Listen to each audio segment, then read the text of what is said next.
Salamanca está desierto por las noches porque ya vive muy poca gente.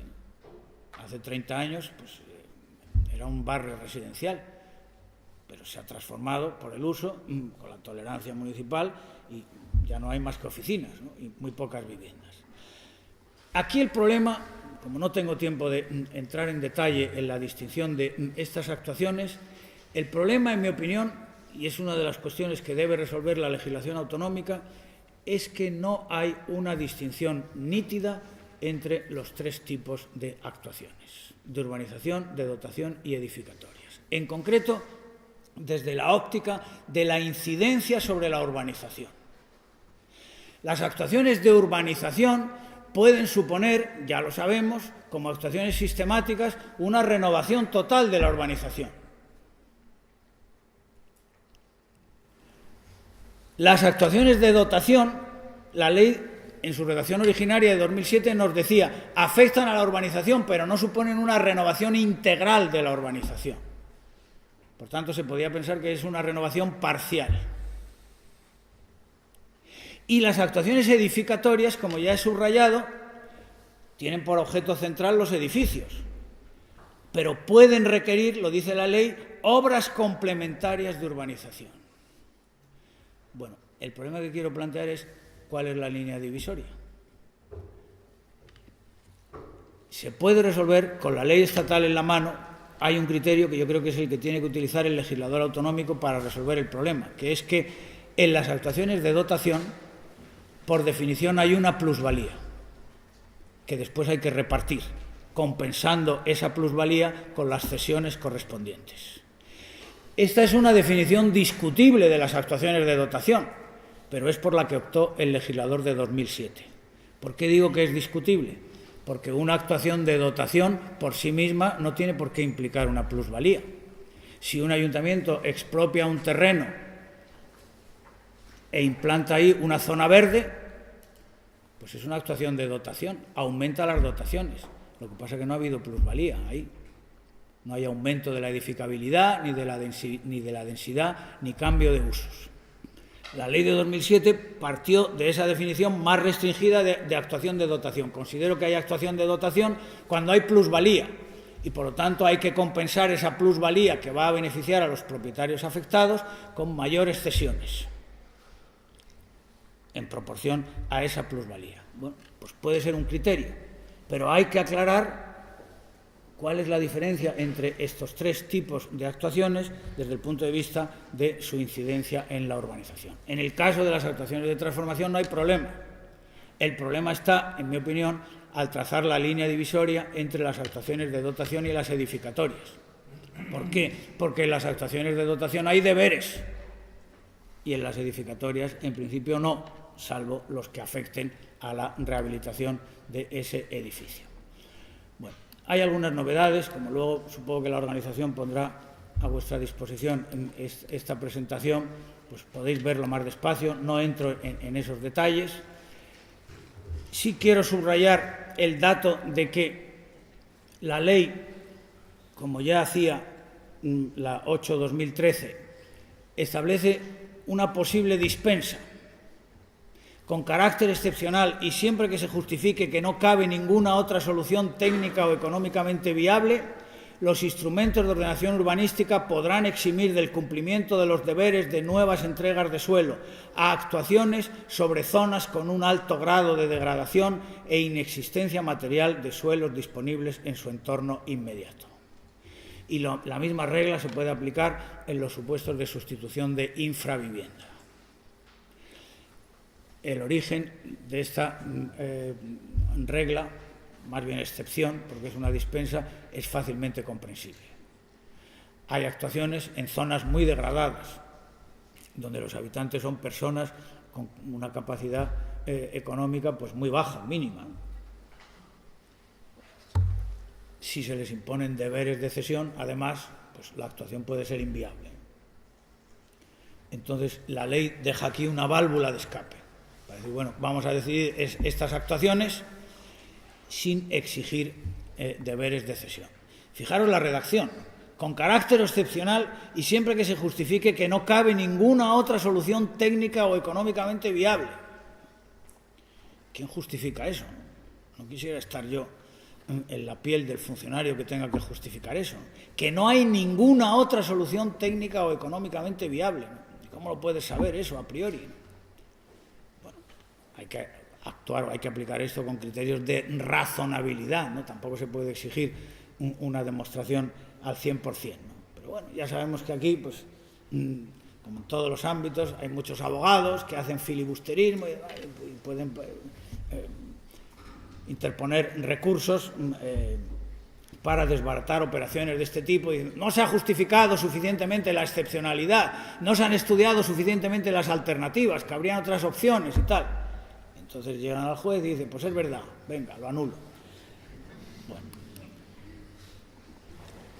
La ley prevé, además de las actuaciones que se incorporan a la ley de suelo, por sí misma, en su propio articulado, prevé 3 tipos de actuaciones, que se denominan genéricamente actuaciones sobre el medio urbano. Son las de rehabilitación edificatoria y las de regeneración y renovación urbana. Pero estas actuaciones no tienen sustantividad propia, porque su régimen se reconduce al de las actuaciones de transformación y edificatorias de la ley de suelo, las que hemos visto antes, ¿de acuerdo? O sea, pueden ser actuaciones de urbanización, actuaciones de dotación o actuaciones edificatorias. Lo que dice el texto refundido vigente, incorporando la regulación idéntica de la Ley 8/2013, es que cuando la actuación requiera modificar la ordenación, pues entonces, lógicamente, habrá que observar los trámites procedimentales vigentes. En otras palabras, hay que modificar el plan o hay que revisarlo, pues habrá que tramitarlo por el procedimiento correspondiente. Sin embargo, aquí se ha abierto, desde la Ley de Economía Sostenible, se ha abierto la posibilidad de que la legislación aplicable, que es la autonómica, pueda prever que determinados programas u otros instrumentos de ordenación se aprueben de forma simultánea a aquella modificación o independientemente de ella por los procedimientos de aprobación de las normas reglamentarias, con los mismos efectos que tendrían los planes de ordenación urbanística. En otras palabras, la legislación estatal está aquí abriendo cauce, no imponiendo, ojo, abriendo cauce a que la legislación autonómica prevea unos procedimientos simplificados de aprobación de estas actuaciones sobre el medio urbano. ¿Lo hará? ¿No lo hará? Bueno, yo, en principio, mantendría la coherencia de los procedimientos de modificación o revisión de los planes. Otra cosa es que se simplifique, que se puedan simplificar, ¿no? Pero establecer unas vías específicas, aunque la ley estatal dé un cauce para ello, aquí francamente no sé en qué estaban pensando cuando incluyeron esta previsión. Planes de vivienda, por ejemplo, con efectos urbanísticos, que se pudieran aprobar planes de vivienda que tuvieran el mismo efecto de la modificación del plan, porque fijaros que estamos hablando de actuaciones que requieran modificar la ordenación. Pues la ordenación la tendrás que modificar por los cauces establecidos, ¿no? Y si el legislador autonómico establece otros paralelos, lo que puede hacer, pero lo lógico es que lo integre esos cauces dentro de los procedimientos de alteración del planeamiento, ¿no? De modificación o revisión de los planes, y no que se invente otros completamente al margen.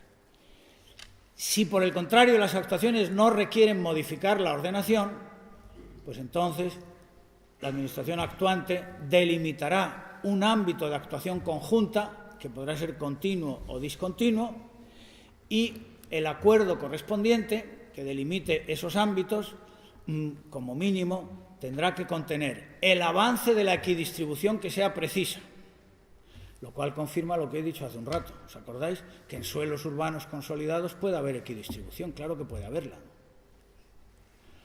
Avance de la equidistribución que sea precisa. Otra cosa es que haya que tramitar un proyecto de compensación o reparcelación, que eso no será necesario, ¿no? Sencillamente habrá que repartir las cargas, ¿no?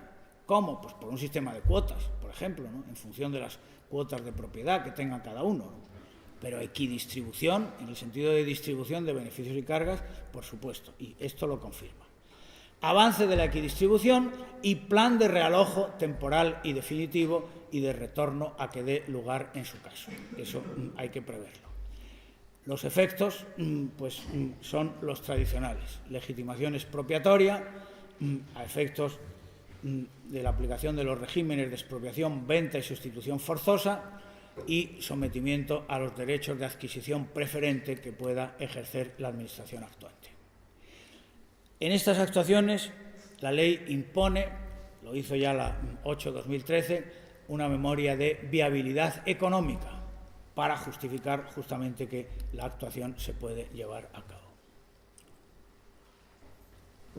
El siguiente punto que quería comentar, ya lo he anunciado antes, es el deber de conservación.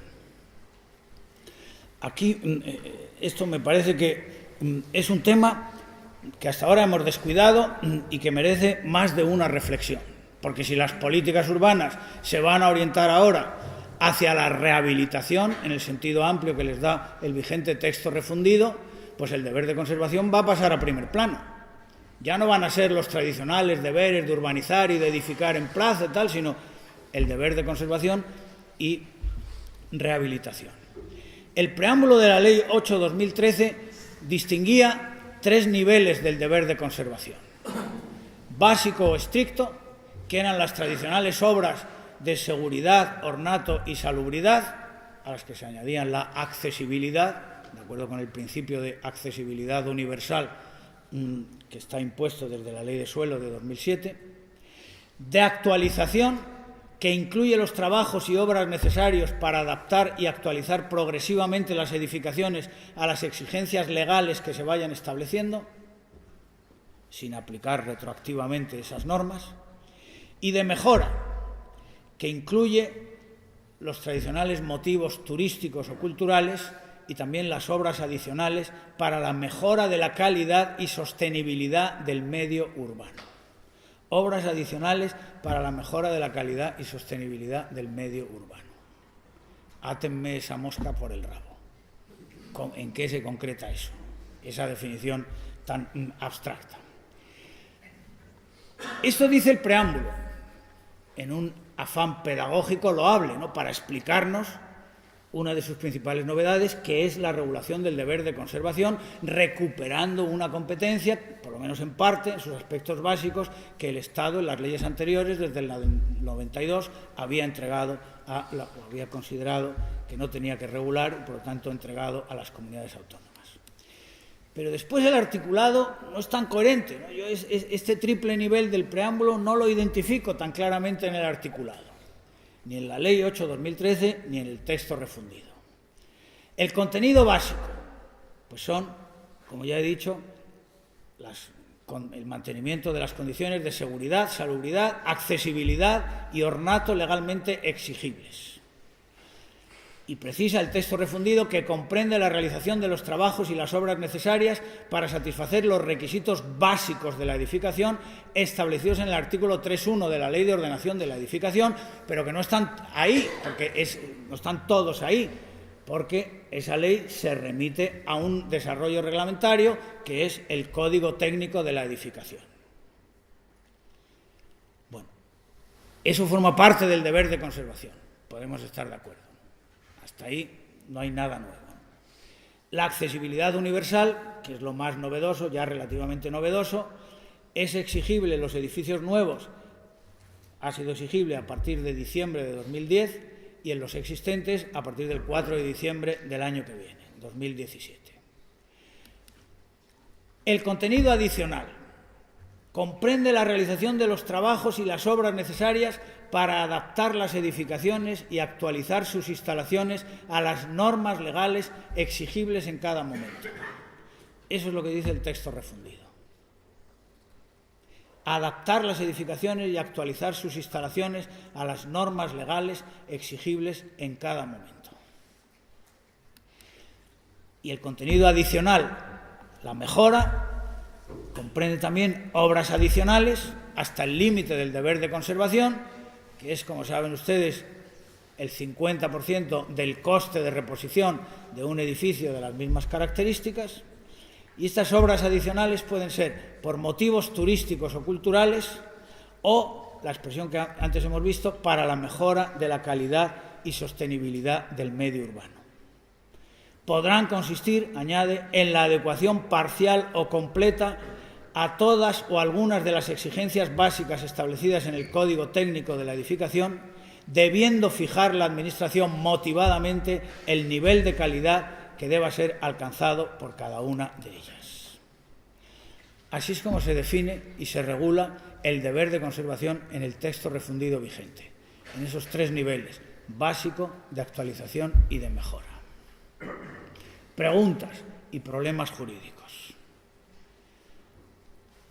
La primera y la más importante: los propietarios, en virtud de su deber de conservación, están obligados a realizar todo eso, siempre que no superen el límite del 50% del coste de reposición, que es muchísimo, ¿no? Fijaros que aquí también cambió el criterio, ¿no? Porque el criterio tradicional era la mitad, el criterio tradicional de la ruina económica era la mitad del valor actual del edificio. Si el edificio está hecho una pena, pues obviamente valdrá 4/4. Pero desde hace años esto empezó la legislación autonómica y luego ya ha sido consagrado por la estatal, es la mitad del coste de reposición. ¿Tiene que hacer todo eso? ¿Cuál es la diferencia entre el nivel de actualización y el de mejora? Porque la actualización también es mejora. Si me apuráis, toda la conservación es siempre mejora. Va a mejorar algo, ¿no? En virtud del deber de conservación, pueden los ayuntamientos, las administraciones urbanísticas competentes en general, dictar órdenes de ejecución, como dice el texto refundido, obligando a los propietarios a costear esas obras, esas actuaciones, siempre que no superen ese límite del 50% del coste de reposición. ¿Puede un ayuntamiento decirle a una comunidad de propietarios: este edificio no es eficiente energéticamente, está calificado en el nivel G? Hay una calificación de la eficiencia energética como la de los electrodomésticos, de la A a la G. Está calificado en el nivel G. Por lo tanto, dicta una orden de ejecución para que ustedes renueven la envolvente del edificio para mejorar las condiciones técnicas. O estas ventanas son un desastre, porque están viejas y se sale el aire acondicionado en verano, la calefacción en invierno, tal. Tienen ustedes que cambiar las ventanas. En apariencia sí. Eso es lo que se deduce de esta hipertrofia, como me gusta llamarla, de la regulación legal del deber de conservación. Pero ¿es asumible eso? ¿Se pueden imponer esas mejoras? ¿Y hasta dónde, ¿no?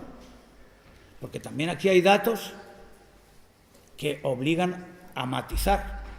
Por ejemplo, hasta donde yo sé, el Tribunal Supremo, porque la distinción entre las obras mínimas de conservación, de las condiciones de seguridad, salubridad, ornato, etcétera, y las obras impuestas por motivos de interés turístico o estético, píntelo de verde para entonar con el entorno. Según el Tribunal Supremo, los propietarios no están obligados a costear esas obras por motivos de interés turístico o estético. Por tanto, ahí se puede imponer, pero no se puede exigir al propietario que sufrague. Píntalo de verde que yo te lo pago. De acuerdo. Píntalo de verde de tu bolsillo. No. Bueno, aquí me parece que hay que desbrozar, hay que hacer una labor bastante importante, ¿no? Veamos ahora uno de los temas de mayor actualidad y luego vuelvo sobre el deber de conservación para cerrar la página, que es, como ya he anunciado al principio, el de la mejora de la eficiencia energética de los edificios. Bueno, estas son unas exigencias europeas, unas directivas europeas que se han incorporado al derecho interno español con bastantes vicisitudes, por cierto, primero para los edificios existentes, solo para los nuevos, pero no para los existentes. Bueno, ahora se regula aquí, por este decreto de 2013, que aprueba el procedimiento básico para la certificación de la eficiencia energética de los edificios. Bueno, pues resulta que la Ley 8/2013, que reguló, como ya he recordado, el informe de evaluación de los edificios, incluye en el contenido de ese informe no solamente el estado de conservación, lo que era objeto de la tradicional inspección técnica de edificios, la ITE, sino también el cumplimiento de las condiciones de accesibilidad universal y esto es lo que quiero subrayar, la certificación de la eficiencia energética. La certificación de la eficiencia energética de los edificios, con esas letras de la A a la G que antes he dicho, no tiene ningún valor jurídico. Ha surgido en el ámbito de la legislación de protección de los consumidores. Los adquirentes, los compradores o arrendadores de viviendas tienen que saber, el vendedor y el propietario respectivamente, les tienen que decir cuál es el grado de eficiencia energética de ese edificio. Sepa usted que compra un edificio G o sepa usted que compra un edificio A. Es mucho más caro porque, oiga, es que le estoy vendiendo a usted un A. O sea, que está a la última, ¿no?, en las condiciones de eficiencia energética. Bueno, ese es el contexto en el que ha surgido. No es como la ITE, que claro que tiene consecuencias jurídicas, ¿no? Te pueden obligar. Bueno, entonces, ahora está previsto aquí, no tiene fuerza vinculante, pero como la mejora de la eficiencia energética es una de las mejoras para mejorar la calidad y sostenibilidad del medio urbano, en esa fórmula tan amplia de la ley, a que los propietarios están obligados, ¿puede un ayuntamiento imponer deberes de mejora de la eficiencia energética acogiéndose en el deber de conservación tal como está regulado? La ley de costas, en esa desdichada ley 2/2013, que ha adulterado, me permito decir, algunas de las previsiones más nobles de la ley del 98, pues también se hace referencia a esto, como contrapartida de la mayor permisividad para llevar a cabo obras en edificaciones situadas en dominio público o en la zona de servidumbre de protección, que ahora se van a perpetuar en virtud de la prórroga de las concesiones. Bueno, y las de la zona de protección, pues obviamente esas se podían quedar indefinidamente. Para contrapesar un poco esa mayor permisividad, pues dice, estas obras deberán suponer una mejora en la eficiencia energética. A tal efecto, y cuando les resulte aplicable, tendrán que obtener una calificación energética final que alcance una mejora de 2 letras o una letra B, lo que se acreditará mediante la certificación de eficiencia energética. O sea que, como veis, esto de la eficiencia energética, pues no es que está a la orden del día, es que es un reto. Es que la Unión Europea quiere reducir en el 2020 el 20% del consumo de energía. Y parece ser, ahora cito de memoria, en alguna otra ponencia tengo los datos, ¿no? El consumo de energía de los edificios creo que representa, seguramente algunos de vosotros lo sabrán mejor que yo, entre el 40 o el 50% del consumo total de energía. O sea, que esto es algo vital, ¿no? Bastante más importante que las renovables, ¿no? Aunque también se pueden aplicar aquí las energías renovables, lógicamente, ¿no?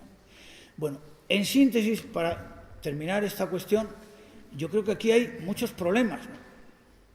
En esta regulación tan laxa, tan amplia, tan llena de conceptos indeterminados del deber de conservación, pues hay un riesgo de que fundamentalmente las administraciones que están más cerca de la cuestión, que son los ayuntamientos, abusen y dicten órdenes de ejecución imponiendo exigencias desorbitadas. No, es que esto lo tiene usted que hacer porque forma parte de su deber de conservación y no excede del 50% del valor actual de su edificio. Los propietarios de viviendas, si ya es difícil adquirir una vivienda porque son muy caras en general, ¿no?, aunque haya sus altibajos, van a tener que comprarla otra vez, como leí yo a principios de verano en un artículo en una revista. Van a tener que comprarla otra vez. Yo creo que eso va a ser difícil asumirlo socialmente, ¿no? Es que tiene usted el deber de conservar. Me parece que aquí, mientras se produce una legislación autonómica que ponga orden, desbroce, distinga, pues yo creo que no basta la invocación del deber genérico de conservación para dictar órdenes de ejecución que impongan esas obras, las obras tradicionales de seguridad, salubridad y tal, esas por supuesto que sí, ¿no? Pero estas otras de mejora de la calidad y sostenibilidad del medio urbano, yo creo que tiene que haber una legislación específica que lo prevea. Y esa legislación específica, como siempre, debería basarse primero en medidas de fomento. Mejora de la eficiencia energética, muy bien, vamos a ayudar. Vamos a dar ayudas para la envolvente, para las ventanas, lo mismo que se ha hecho con las calderas y con otras cosas, ¿no? Y luego ya después, cuando ha habido un periodo suficiente de ayuda para fomentar eso, entonces ya pueden entrar las medidas represivas. Pero desde luego, si se pretende acudir directamente con medidas represivas, sanción porque no ha cambiado usted las ventanas en el plazo de 3 meses, como le dije en la orden de ejecución.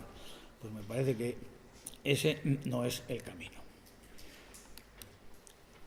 Último punto, legislación autonómica, ya telegráficamente.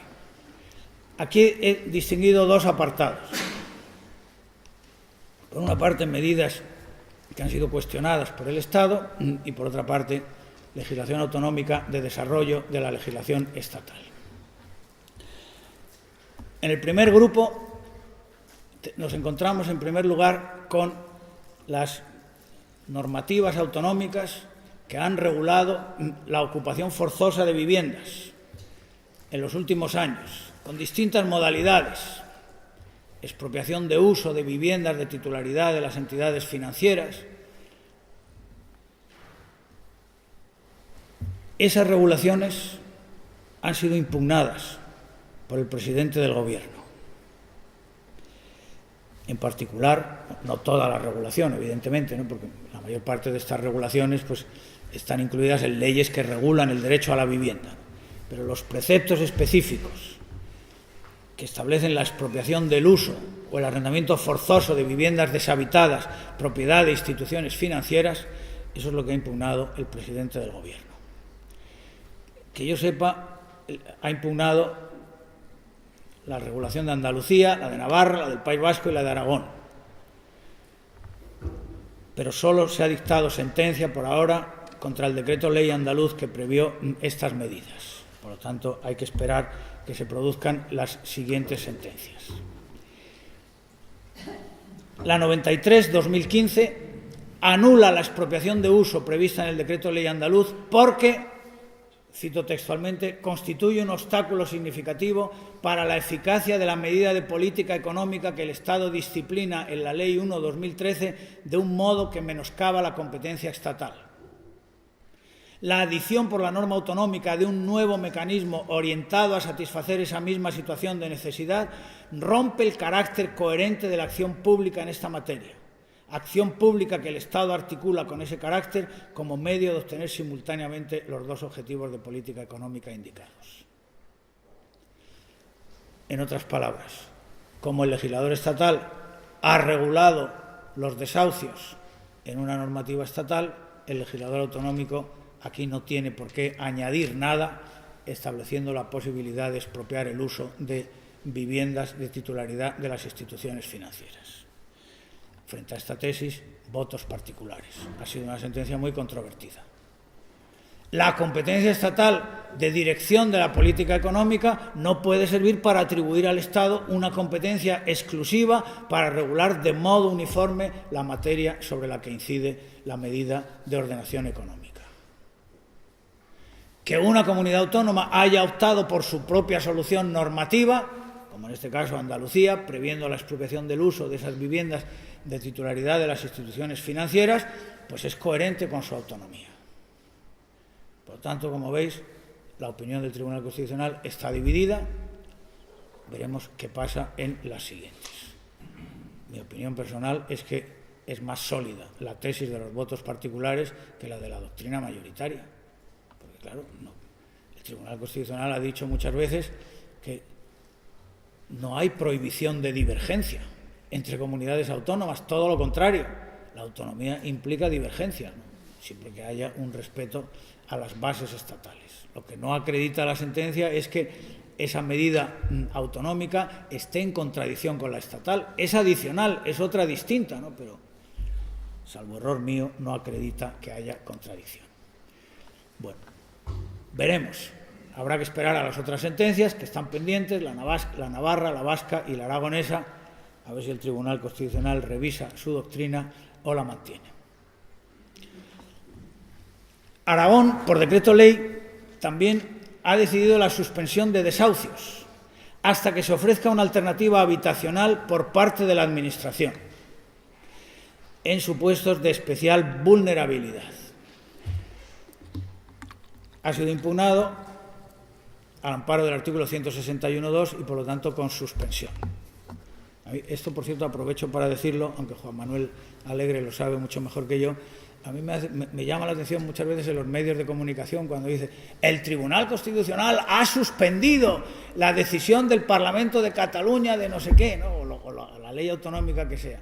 No es que haya suspendido, ¿no? Es que el presidente del Gobierno ha impugnado y ha invocado el artículo 161.2 de la suspensión que conlleva la misma, ¿no? O sea que la suspensión es automática, no es que el Tribunal Constitucional se reúna y decida si suspende o no suspende, ¿no? Bueno, pues este decreto ley de Aragón está suspendido porque el presidente del Gobierno ha interpuesto un recurso de inconstitucionalidad. Otro tema que también conocen ustedes seguramente mejor que yo. La suspensión de demoliciones. Esta comunidad hizo varios intentos, con empeño digno de mejor causa, en mi opinión, que fueron desautorizados por el Tribunal Constitucional. Pero al final fueron desautorizados por el Tribunal Constitucional porque invadía la regulación autonómica las competencias del Estado, en concreto sobre la legislación procesal, al preverse una causa de inejecución de la sentencia o de aplazamiento de la ejecución que no estaba prevista en la Ley de la Jurisdicción Contenciosa Administrativa. Bueno, no estaba prevista en la Ley de la Jurisdicción Contenciosa Administrativa. ¿Cuál es la solución? Incorporarla a la Ley de la Jurisdicción Contenciosa Administrativa. Y eso es lo que se ha hecho. Primero, en el Código Penal, los jueces y tribunales motivadamente, oída la Administración competente, condicionarán temporalmente la demolición a la constitución de garantías que aseguren el pago de aquellas.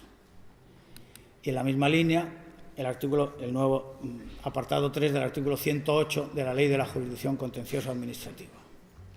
El juez o tribunal, en los casos en que ordene motivadamente la demolición, exigirá como condición previa a la demolición, y salvo que una situación de peligro inminente lo impidiera, la prestación de garantías suficientes para responder del pago de las indemnizaciones debidas a terceros de buena fe. O sea que esto ya tiene carta de naturaleza en la Ley de la Jurisdicción Contenciosa Administrativa. Naturalmente, como todo en derecho, pues esto es discutible, opinable, y hay opiniones para todos los gustos. Hay que ponderar, como decimos los juristas, hay que ponderar entre dos bienes jurídicos. ¿Qué debe prevalecer? El interés general de la ejecución de las sentencias, la tutela judicial, etcétera, etcétera, o el interés de quienes adquirieron de buena fe unas viviendas que eran legales cuando se construyeron. No olvidemos esto, ¿no? Que es el supuesto en que se está pensando. Eran legales, pero después se declaran ilegales.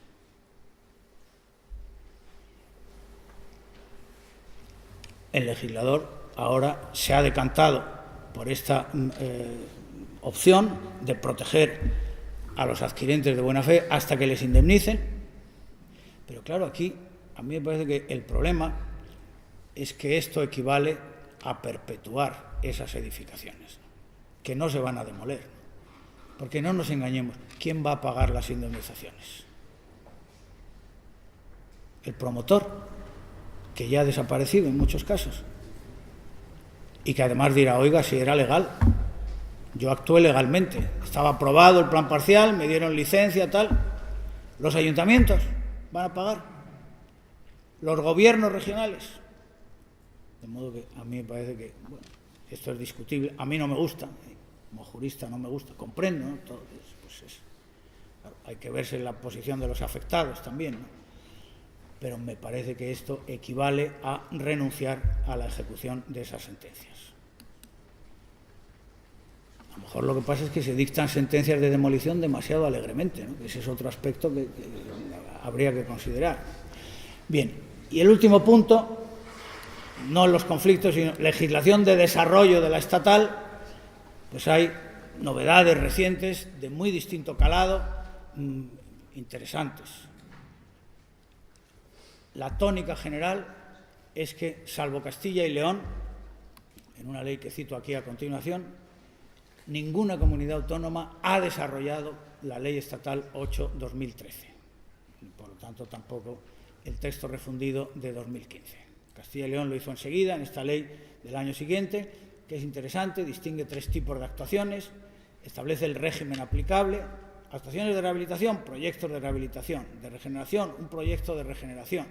Es una ley bastante cartesiana, ¿no?, muy equilibrada, como la persona de su responsable y probablemente redactor, y ahí se ve una voluntad clara de desarrollar la legislación estatal.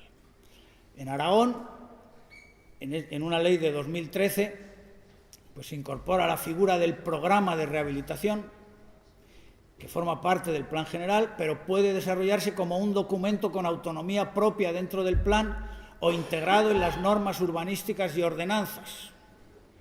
Aquí podemos ver un ejemplo de esa posibilidad que antes he comentado, de que las actuaciones sobre el medio urbano que requieran modificación de la ordenación, se pueden desarrollar por procedimientos específicos. Este podía ser uno de esos procedimientos específicos. Y también incorpora la figura de la actuación de rehabilitación, que puede ser de rehabilitación edificatoria o de renovación o regeneración urbana.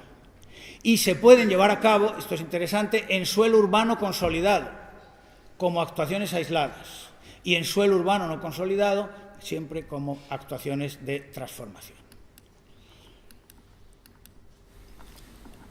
En Murcia, en la reciente Ley de Ordenación Territorial y Urbanística del año pasado, pues también se confirma la existencia de unidades de actuación con equidistribución en suelo urbano consolidado.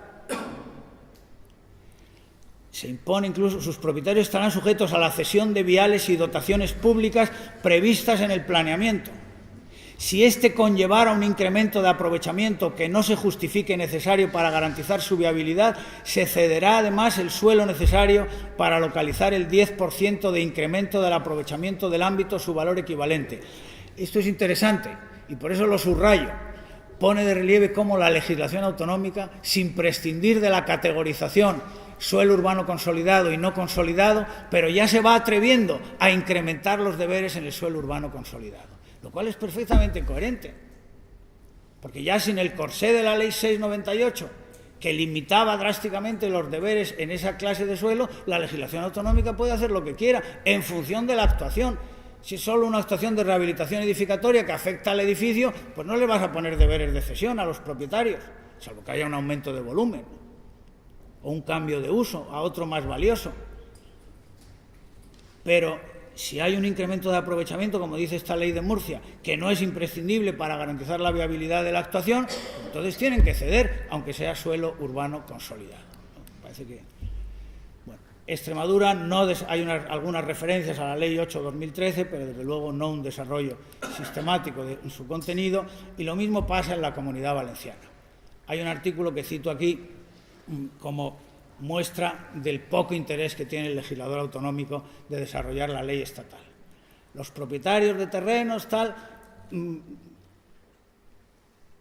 deberán mantenerlos en condiciones de seguridad, salubridad, ornato público, etcétera. También tienen este deber los sujetos obligados conforme a la legislación estatal sobre rehabilitación, regeneración y renovación urbana. Que es un poco como decir, bueno, ya sé que hay una ley estatal que también obliga a otros, pero no voy a entrar en eso, ¿no? Hago aquí nada más que un recordatorio.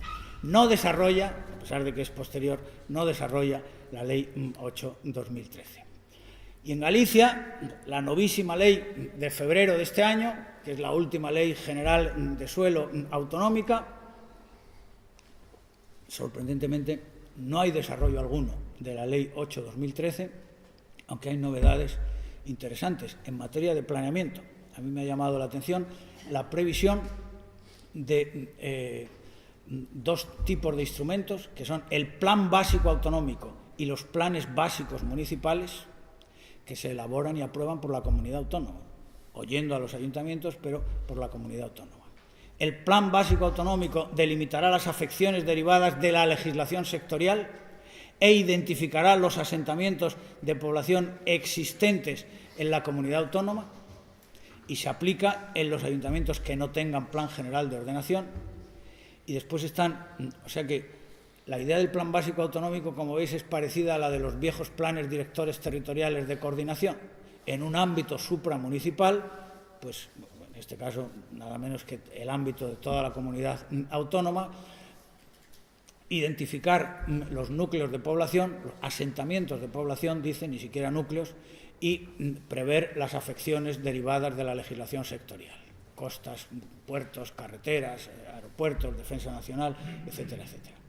Y luego también se ha previsto la figura de los planes básicos municipales para los ayuntamientos de menos de 5.000 habitantes que no cuenten con un instrumento de planeamiento general. Esto entronca con una larga tradición en Galicia de... hace años había normas subsidiarias municipales. Muchos municipios no tenían planeamiento y entonces había unas normas subsidiarias provinciales que se aplicaban a todos los municipios de esa provincia. Bueno, aquí la ley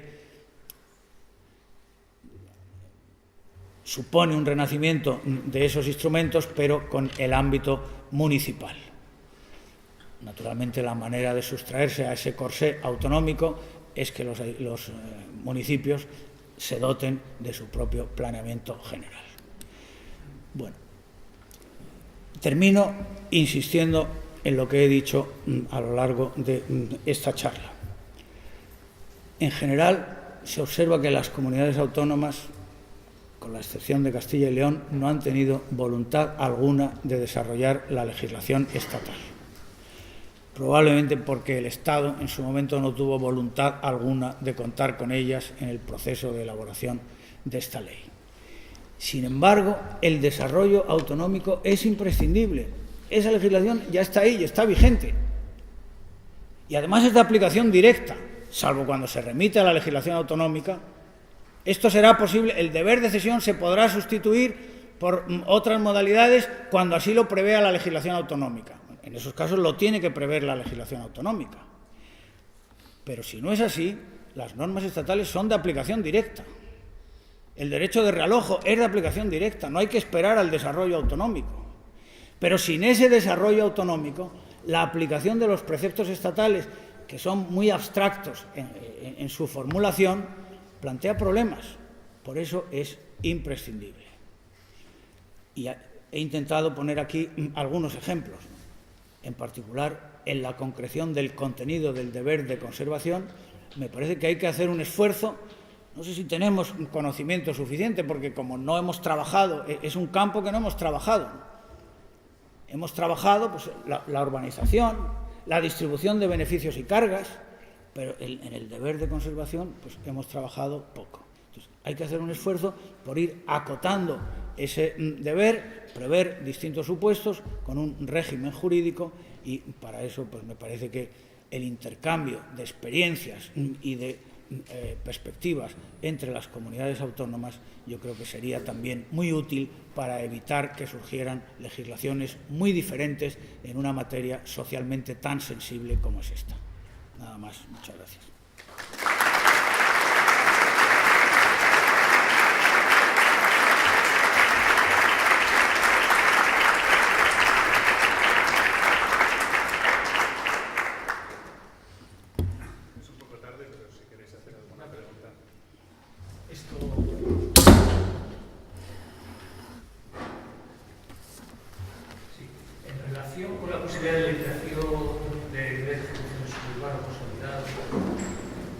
Esta primavera estuvimos en una conferencia en la Red de Derecho Urbanístico, que el ponente era un magistrado de la sección quinta de la Sala Tercera. Y repasando la jurisprudencia, o sea, la jurisprudencia más reciente de la Sala, estableció ahí, pero además casi era como jurisprudencia fuente del derecho, independiente, no legando a ninguna ley, a ningún precepto legal, sino que esto es eso. Y dijo que el suelo urbano consolidado, casi te voy a decir, no se puede molestar al propietario. La urbanización está hecha, está consolidada, y si el ayuntamiento quiere intervenir ahí, no hay otra vía que la expropiación y las contribuciones especiales. Fue taxativo, se puso... Eso está muy bien, y era así cuando estaba en vigor la ley del 98. Sí, pues... Las sentencias del Supremo que yo he visto, luego la jurisprudencia sigue una inercia. Y entonces, por no desdecirse, pero sigue una inercia. Esa jurisprudencia del Supremo era correcta con la ley del 98, pero después ya no lo es. Pero es que lo anunció casi como... Ya, sí, eso ya se ha convertido, sí. Una norma, es verdad, tienes razón. Sí. Pero es que esto ha cambiado después de la ley de la TSR. Si se lee bien, no ha cambiado nada. Pues claro que ha cambiado. Está derogada la ley 698. Es que ese fue el principio. Al propietario suburbano que ha cumplido con su deber de urbanización no puede ser molestado.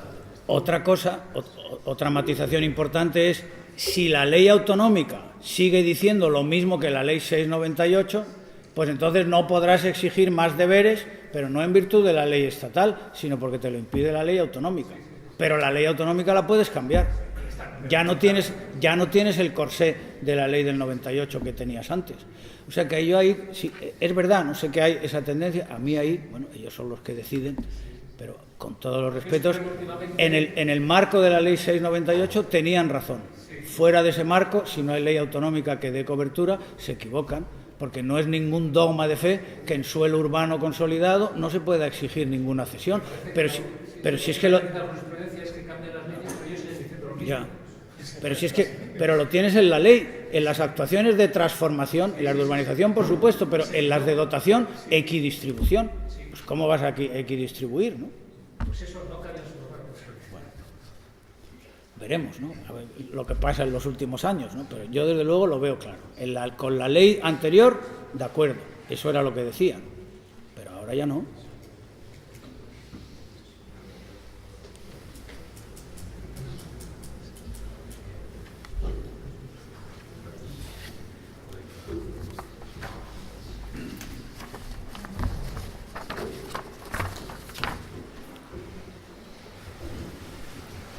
Yo quería plantear también una cuestión que llevamos muchos años avanzando, y es el tema de las actuaciones de dotación. ¿El tema de? El tema de las actuaciones de dotación. Yo creo que claro, la ley, por primera vez en el derecho urbanístico español aparece quien contamina paga y quien tiene la necesidad la va a resolver. Y está muy claro de la ley. Hay actuaciones de dotación con el incremento de edificación, de densidad, con otros objetivos, y eso va para el suelo urbano, porque para el suelo urbano consolidado y para urbanizar ya estaba anteriormente regulado. Y yo creo que el urbanismo del siglo XXI ha tenido un principio que ha estado en las leyes ambientales, que es quien contamina paga. Yo he defendido siempre que quien crea la necesidad la resuelve. Si como consecuencia de un planeamiento se incrementa visiblemente la edificación del suelo urbano consolidado, la dotación que se genera no tiene que aportar a los ciudadanos, ni hay que apropiar solo el beneficio de ese incremento de edificabilidad. El que se lleva el aprovechamiento tiene que llevarse la carga.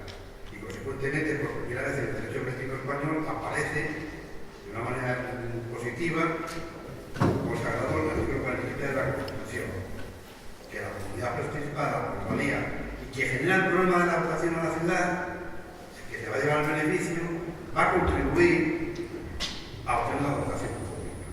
Consecuentemente, pero que está claro que el suelo urbano consolidado, por primera vez, es clarísimo que es el urbanístico. ¿Realmente es así o se opina que no es así? Pero es que las actuaciones de dotación están previstas para el suelo urbano consolidado, precisamente. Es que ese es su ámbito natural. Y esa fue la novedad de la ley de 2007, dar un instrumento sin tener que asumir una inversión o una carga financiera para la entidad correspondiente. Estoy seguro de que por eso se introdujo ese concepto de actuación de dotación, que es discutible. Porque como en el ejemplo que puse antes, una placita nueva, una zona verde, pues es una actuación de dotación, pero como no hay plusvalía, no se considera así. La ley estableció ese concepto de dotación precisamente para justificar por qué quería establecer unas compensaciones. en contrapartida a la plusvalía que se generaba. Entonces, claro que se pueden establecer esas exigencias y que el ámbito típico es el suelo urbano consolidado. En relación con la pregunta anterior, otra perversión de la distinción entre suelo urbano consolidado y no consolidado y la doctrina legal posterior del Tribunal Supremo.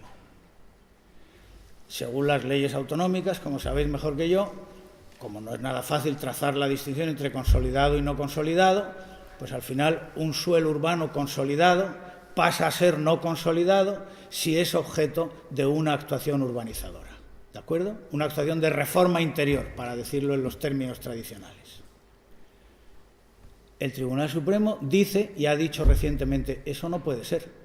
Un suelo urbano consolidado ya no puede dejar de ser consolidado, porque ha llegado a una situación final y ya en su momento cedieron todo lo que tenían que ceder. Bueno, eso está muy bien, si no se toca. Pero si es un trozo de suelo urbano, hay ahí un sector o una pastilla que va a ser objeto de una reurbanización, que se van a demoler los edificios existentes y que va a surgir ahí un trozo de ciudad nuevo, decir que eso no puede dejar de ser consolidado, pero si es que va a cambiar. Se inicia otro proceso. ¿Por qué no se van a exigir deberes de cesión y los demás legales en ese nuevo proceso que es, según la definición legal, una actuación urbanizadora? Ese es también otro dogmatismo del Tribunal Supremo completamente injustificado, ¿no? O sea, un suelo urbano, este sector de la ciudad de Santander donde nos encontramos, hoy es suelo urbano consolidado, nadie dudaría de eso, ¿no? Pero si mañana el ayuntamiento decide arramblar con todo lo que hay y poner aquí una serie de torres y tal y cual, los propietarios de los actuales terrenos se van a meter en el bolsillo toda la plusvalía generada por ese proceso y el ayuntamiento asumir los costes de la urbanización porque ellos ya cumplieron, o sus antepasados cumplieron en su momento con sus deberes de cesión. Yo creo que eso no es ya que, no, bueno, defendible es casi todo, ¿no? Pero es que a mí no me parece justo, no sería justo, ¿no? Entonces, depende del tipo de actuación. Claro que un suelo consolidado puede pasar a ser no consolidado si prevé una actuación de ese tipo. La legislación autonómica tenía razón, pero también, apurando el argumento, digo, si un suelo consolidado mañana puede pasar a ser no consolidado por decisión del planificador, ¿qué sentido tiene esa distinción? En mi opinión, ninguno. Entonces va a obligar a cambiar el concepto del suelo urbano que tiene ahora, de tal manera que los planes van a tener que afrontar un análisis muy profundo del suelo urbano. De tal manera que el nuevo planeamiento da incremento de edificabilidad y genera votaciones. Esas votaciones no las aportan los que benefician del incremento de edificabilidad. Ahí habrá gestión en suelo urbano como la de antes del suelo urbano de propiedad y urbanizado. ¿Por qué? Porque ahora va a colgar todos esos principios que tienen ahora. Los principios ambientales, desarrollo sostenible, calidad de vida de las ciudades y urbanismo de más calidad.